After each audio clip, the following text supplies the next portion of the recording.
Hello and welcome. This is WAEC 2020 Economics Objective Past Question 31.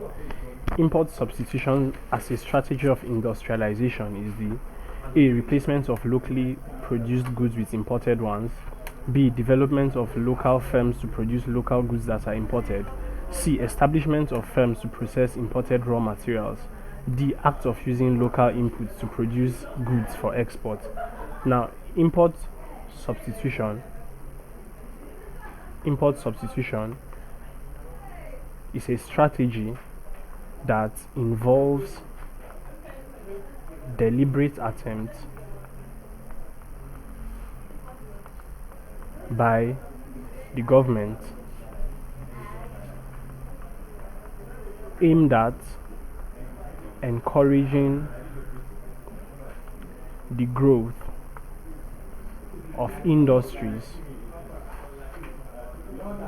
within the country which produce goods and services which would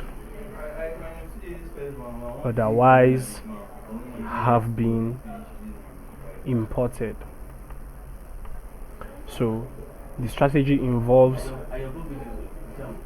encouraging the growth of industries which produces goods that would otherwise have been imported as a substitute for importation generally.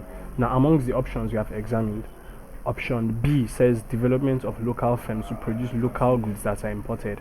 So you can see that this reflects the definition of import substitution strategy as local firms or local industries are groomed or growed to the point where they can produce local goods that would have been imported. So option B, development of local firms to produce local goods that are imported, is the correct answer to the question. Thank you, and please subscribe to this channel for more videos and for more past questions and answers.